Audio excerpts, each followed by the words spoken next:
Alright, peace family, what's going on? We back with another trending hot topic commentary show where we do all the latest and hottest reaction and reviews.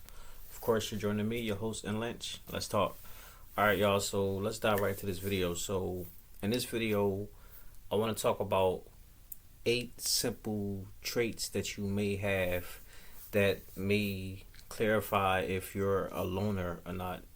You know, we have lots of people in the world who likes to be by themselves. I'm one of them. So I feel like this is a good video to touch on because, to be honest, being alone is not a bad thing at all. And in some instances, it's good because it gets you to know more about yourself and it gets you to learn more about the world because you can sit back and just observe and watch everything for what it is instead of you interacting and being a part of the chaos. You can just watch and learn like a movie. So these are my I wrote a list of 8 traits. There's several more, but this is my first video on this, so this is my list of 8. This is in no chronological order, so we're just going to start with the 1 and go on down. So number 1, value your time by yourself. Now obviously, if you're a loner, a lone wolf, whatever you want to call it, you're someone who likes to be by yourself. You value your own time, because you realize that time is important. And usually people who likes to be by themselves, we're always on a mission. We're trying to accomplish something, and we realize that there's only one of us and there's only 24 hours in a day. So if it ain't nothing important, then we really ain't trying to, be involved in it because, like I said, we got things to do. Most of us, we're trying to, accomplish goals, accomplish things, being creative, and, we like to be by ourselves. So if you're someone who value your time by yourself, like to get things done, who likes to fall back from, the rest of the world, then you might just be someone who likes to be alone. You're a loner. So that's number 1. All right, number 2 is you set boundaries and you respect your boundaries. Now, I think that's a given because if you're alone, then of course there's going to be boundaries because, you're here and everyone else is over there. So there's a line. But what I mean by you set boundaries is that you don't let people cross that line. Because just like number 1, you respect your time, you value your own time and you value your own space. So if people can't respect that, then you leave them be.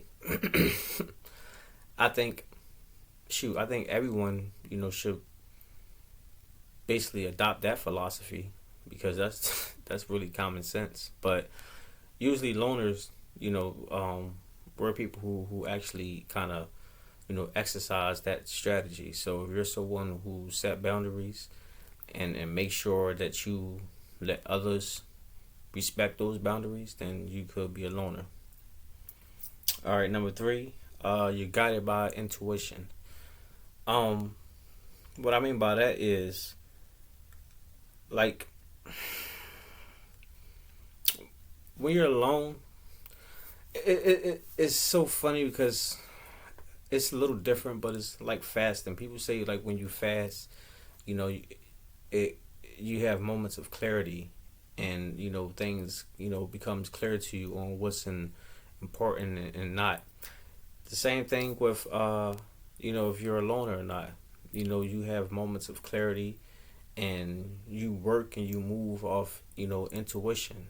Because the only thing that you got it by really is your thoughts yourself. If you're religious, you pray or whatever, you go off that as well. But usually you have, feelings about things, whether that be good or bad, and you move accordingly off of those. So in hindsight, you got it by your intuition on things, whether that be good or bad. And from what I can gather from my experience and from me doing, little research on these topics, a lot of loners, we're all in the same type of boat when it comes to this. So that's that. All right, number four, your dependent self. I mean, I think that should be a given. You're not codependent on anyone else. You know that it's you and only you can get things done that you need done. So, I mean, that's that. That's pretty simple. You're dependent on yourself. You don't depend on anyone for that matter. You just know that if things needs to be done, then you have to get it done, or you age out, it ain't gonna get done. So I think that's simple, but I mean, it's something that should be said. But I believe that something like that it maybe should be number one. But like I said, this is like no order on from top to bottom. It just is what it is. All right. Number five, you are self-sufficient. I think that correlates with number four, the dependent on self. You know, being a loner, there's no one but you, so you have to be self-sufficient. You have to be able to know how to survive and live. And this is not meaning like on a survival prep tip. It's just like in general, you rely on self. You don't depend on anyone. Usually, people who are alone, they we we look up on things on how to do certain things because we understand that we have no one else to depend on. We can't really call on others. And it's not to say that when you're alone, being alone, it means that you're alone because none of us are really alone. We got friends, we got family, but we value our time, we value our own, space, our own energy, and we don't like being bombarded with negativity or just others. So we just need that space, and with that comes self-sufficiency because either you learn to be self-sufficient or you don't. All right, number six, you're a private person. Usually loners are private people. We are people who for the most part don't let people win. Like as far as what our end goals are, what our aspiration is, that's what I mean by that. Like, of course, we may tell our close friends and family, but that's how far it may go. Whether it be like co-workers or just random people in the street and everything like that. We don't really hold long conversations with people like that because we don't know them, and in most cases, we're not even trying to get to know them. And there's no disrespect or anything. We just don't know you, and we don't want to know you. You're you doing your thing, and I'm me or you're you. We're all doing our own thing, and that's just the way it is. So you don't want to be talking and letting people win, starting to get to know you because a lot of loners, like I said, we sit back and we observe, we watch the world. So in most cases, we understand that a lot of people, not all, but most people like to try to talk to you just to learn you, just to get to know you, and then use something against you later on. So a lot of times we just try to avoid that whole situation and just, beat ourselves.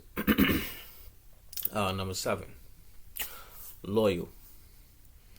Now this may come to a shocker to some of you, but actually it shouldn't, because when you think about it, if I'm telling you that loners like being to themselves, but we're not lonely, we do have, close friends and family that we adore and like time being with, then understandably that should show you, or you should comprehend that those few very small people that we do value those times, we're loyal to them because we don't really like being around people at all.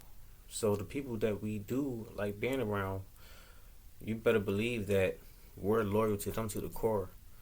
And most times those people who call on us for stuff, especially when it's like something bad and devastating, instead of just, being a listening ear, we're the type of people who are like, okay, We heard the problem, we see the problem. Now let's find a solution to the problem. Most times we're not people who just want to just sit there and sob with you. We're like, all right, let's find a solution. Let's make this pain and everything go away. Because there's no use to just sitting there talking to you, and if there's not going to be a end result to fixing the problem, that's just how people like us think. That's just the way it is. Some people don't understand that and may get upset, thinking that we're being rude and ignorant, but no, we just love you, we care. So we don't want to just sit there and listen to you and just be like, okay, all right, blah, blah, blah, and you just let the stuff keep happening and happening. We just got to keep sitting there, but listening to air. Like, no, we want to fix the problem. But that's the loyalty within us. Some people just don't understand that. And last but not least, we don't care about other people's thoughts about us. And I think that should be an obvious given too. When you're alone, when you like being to yourself and you're like a loner, a lone wolf, you care less what people think of you, because you understand that people probably view you as weird or off or something like that anyway. And do that stop you from doing you? Do that stop you from keep being to yourself? No. You don't care. Most of us don't. Shoot, I would say a great in the 90th percentile don't. And if you do care, you're probably not really a loner, because true loners don't care about others' opinions at all. You can, like me personally, I can care less what people think of me. And it's so funny because, over the last 2 years, as I've been going down this whole re-educating myself on things and all that, I've realized and see that people look at me in a different light. My peers, people I grew up with, and just people I knew through like social media, like Facebook and all that stuff.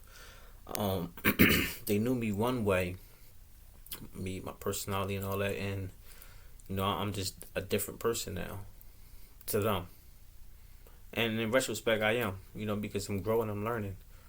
And if you're still the same person you was a year or two ago, then that's a problem, because you're not growing in life, you're not, developing. So people now start to view me as weird or whatever, or strange, or may call me a conspiracy theorist, just whatever it may be. But I care less. I can really care less. Like, it don't matter, because when you're a loner and you're confident and comfortable within yourself, you know yourself. You know what you like, what you don't like, what it is that motivates you, what it is, that drives you, and you don't care about the rest of the world. This is part of the reason why you're alone anyway, because you're not even trying to be a part of that. So the fact that people and others may view you in a certain fashion or light, care less to you. So that's just my thoughts. All right, so this is my 8 personality traits, to determine if you're someone who likes to be a loner, if you're a lone wolf. I probably will come with a part 2, because there's more to it, but I didn't really want to make this video too long, and I got other videos to make on other platforms, so I'm just gonna leave it right here. But I'm just gonna leave y'all with that. And if you let me know what y'all think about it, if you're feeling the video, you're feeling the content, make sure y'all smash the like button. It's absolutely free. It costs nothing to like the video. If you haven't subscribed already, make sure you subscribe to the channel, hit the bell notification icon. Prayerfully, I'll see you on the next video. All right, God bless. Peace.